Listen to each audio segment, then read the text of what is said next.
Good morning. Happy Sunday. It is a Sunday morning. And if you're watching this in the replay, thank you for tuning in. I'm Al Ingalls, creator of the Pressure Free Method. And that is an on-the-go stress management method that you can use anytime, anywhere. And the topic today is a racing heart. In 2008, I joined the faculty at Kellogg Community College to teach violin and viola. And I had not played a recital, like a formal recital since college at that point, like 1980, 80, oh gosh, I've been 84. Okay. And the head of our department, Gerald Blanchard, asked if I would play on the faculty recital. So I was really excited. I have played all kinds of concerts and funerals and weddings and like all kinds of things. And I have a wonderful pianist that I work with, Mark Wells. So I thought, oh, instantly I thought of some pieces we could do together. Uh, but in my head, a voice said, you should play the Bach. And I'm like, I should play the Bach, but so here's the deal. I had just started working from memory, not bringing any music into my studio, but whenever my students were late or I had a little break, I was working on the G minor partita, or G minor sonata, the first movement, um, strictly from memory, as much as I can remember. I worked on it in high school, then I worked on it again in college, but it had been years since I'd really played the piece or worked on it. And this voice says, play the Bach. And then the voice says this, play it from memory. So for our faculty recitals, you could use the music or not. It's not a big deal. We're all professionals and whatever is most comfortable to you. But this voice said to me, play it from memory. So I started working on it, the G minor sonata, and it was interesting what I could remember. And for those of you who aren't musicians, we have phrases like sentences of music, these phrases. One of those phrases, I must have spent, I don't know, I must have played it literally hundreds of times, crafting exactly how I wanted the phrase to go, what I wanted my bow to do. Like I got really into the details of the piece. I fell in love with the piece. And I would play it for my colleagues so that I would get used to playing it from memory in front of people because it had been so long since I had done a recital. So the day of recital, I arrive at the college and I'm fourth on the program. And do you know that kind of you hurry up and then you wait? Like you hurry up to the airport and then you wait and then the plane's delayed. But during the hurry up part, your heart gets going, your heart rate gets going. So I'm backstage and the first person goes out and I'm fine. But when the second person went out, I noticed my heart rate starting to go up, which is a sign that I'm triggering the stress response. One of my other signs is that my palms will get really sweaty. It's really hard to play the violin well when your hands get all sweaty. Like you can do it, you're working through it, but ideally your hands are in perfect condition. They're not shaky. Your bow isn't shaking. I mean, I remember like Barber's Adagio for strings. If you know that beautiful piece, it's often played. You have to play these long notes, and it's so easy for the bow to get shaking if you're at all nervous. So anyway, my heart rate started going up, which I knew was a sign. So this is way before I created Pressure Free, like 2 years before. So I'm backstage, and the first thing I did was I relaxed my belly muscles. And that instantly started to calm me a little bit. And if you've ever seen a track meet or runners in particular, I'll see this, but you'll see it on the soccer field. You'll see pros do this. You'll see high schoolers do it. Like you get done the race and you're exhausted and like you have got your hands on your knees and you're breathing. A lot of times the head is down, but you'll also see people whose head is up.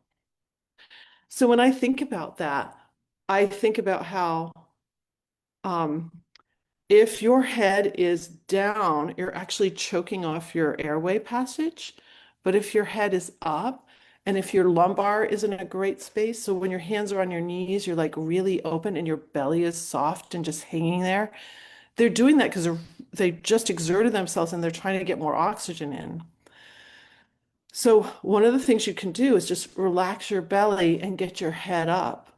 So now your air passage is really open, and then start to slow your breath. And when I show my clients how to slow their breath, I have you go out first. Breathe out first and tighten your belly a little, then relax it. Then you can feel that difference. If you put your hand on your belly right now and tighten your abs and then relax your abs, you can feel like you can feel the space, right? It's huge. It's like inches that changes. And so 360 degrees, see if you can relax your whole lower abdomen and then get your head up and then slowly breathe out and then slowly breathe in through your nose. So your breath can slow your heart rate. It's one of the fastest tools to do that. But it can feel impossible if your abs are tight. That's why I always start with the abs. Like relax the abs first, and now you can slow your breathing down. So I was backstage, very slowly, just slowly breathing out first, and then in, and feeling like my abdomen was like bellows. Have you ever used bellows like to start a fire? We had this beautiful little pair of bellows when I was growing up to start the fire. Just get that air going in there. That's what we're like. So if you can just kind of tune in. And my body coach we were coaching at a retreat together. And she had us breathe so slowly you can feel it go over your nose hairs. In other words, you're tuning into something so tiny, and that focus of something very tiny takes you out of the focus where you were getting nervous about something or you're exerted. And now you're just trying to get that breath to go slowly over your nose hairs. I thought that was hilarious because who talks about nose hairs? At Pressure Free, we talk about just about everything. I was just having a conversation with a guy who had me on his podcast a couple of years ago, and he asked me about farting. So anything goes here at Pressure Free because we are human beings and we do all kinds of crazy stuff, and we have a lot of guilt and shame even about just normal body functions. So nice slow breath. That'll get your heart rate down. And again, make sure your head isn't tipping down because that's going to close off that air passage. So I went out that night and I played this piece that I hadn't played in like decades. And I played it from memory, and it was truly a breakthrough for me. It really was because I'd been so locked into reading music in symphonic situations, in chamber situations, that to actually prepare for a recital was an uplift for me, and not use music because I've certainly played for solos for all kinds of things, but that was a different experience. Also, it's unaccompanied, so there's no pianist. I was very fortunate to, a few years later, do a full recital with Mark Wells. We did a joint recital where we played together and we also played separately. And that was such a joy. What a wonderful musician he was. He was brought to Battle Creek, Michigan to be the assistant to the Battle Creek Boy Choir, and fabulous keyboardist, organist, pianist, and musician in general. And his knowledge was wonderful. So he was a great colleague to be doing work with. So that's my tip for you. I share another little things. We have a moment here to share this. That it can be very scary when your heart is racing out of control and it can feel like you can't get it down. So another thing is watch your thoughts because your thoughts will affect your whole being.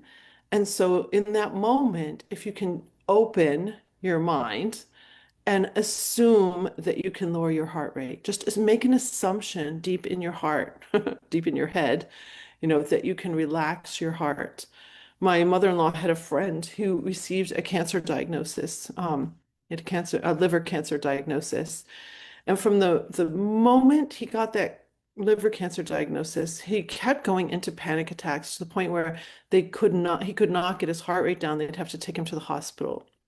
It just kept happening over and over. And he was in Chicago, and then they have a place in Michigan as well. And they were up at their Michigan place when I just happened to be visiting my mother-in-law, and she took me over to their house because she wanted to have me give some of these tips so that he could try to mitigate that unbelievable racing heart that would require a trip to the hospital. So anything can cause us to get that heart rate going up, feeling like you're going to miss a plane, um, taking the stage. I was at a TEDx talk yesterday with my friend Joseph Cope, and got to watch him, and you could just see all the nerves of the speakers, and and how their even their breath would catch a little bit, or you could tell their mouth was a little dry. You know, you can see the signs of fight or flight. So whenever we get up in front of people, it's very easy to trigger the stress response. Doing something you haven't done before, exerting yourself physically, and to the point where you've gone into fight or flight, and that like the heart is just racing. So the reason that heart rate goes up so high, it's a multiple how should you say it, many effects happening at the same time. Those adrenal glands are throwing a bunch of adrenaline, noradrenaline, and dopamine into the blood system. We're supposed to be fighting violently or running as far as we can, as fast as we can when we trigger the stress response. But we're just standing there waiting for something. And so if you ever notice your heart rate going up and you're not exerting yourself, that's definitely a sign that you're in fight or flight. And if you are exerting yourself and you can't get your heart rate down, that's a sign that you went too a little too hard for in that particular, like it could just be a moment that you went too hard in that. So our hearts are precious, and it can be scary. And like that fellow that I mentioned, just receiving a diagnosis can start to develop a little bit of anxiety in our brains, like worry about what's happening next, and will I be able to heal, and am I going to pass away? Like all the thoughts go in. And so I've seen that too, where sometimes people are doing just fine, but then receive a certain diagnosis and it really throws them into chaos. Um, and so protecting ourselves biologically from the stress response can help us heal so much faster. It can help slow issues that are happening in our bodies, and it can help us slow our heart rate. So I wish you a beautiful pressure-free day. I hope this is helpful. And if you need any help, just DM me or go to pressure-free.com, or that's lingalls.com. And you can go all over my website. Actually, I have a vlog page now. So if you hit that button that says, I think it says blog, vlog, books, blog, vlog, something like that, that tab, and then hit the video button, you'll just see all kinds of videos that I've put together there. And you'll see the button that you can click to come and have an appointment with me. And my first appointment with anyone who's thinking about doing anything with Pressure Free is completely free. So I'm happy to serve you and share with you and just learn about you to see if Pressure Free is a good fit for you. It might help you with your issues or might help you up level your performance um, in your job, in your relationships, and in however we are living and whatever you'd like to do in your life. So have a great pressure-free day. Bye.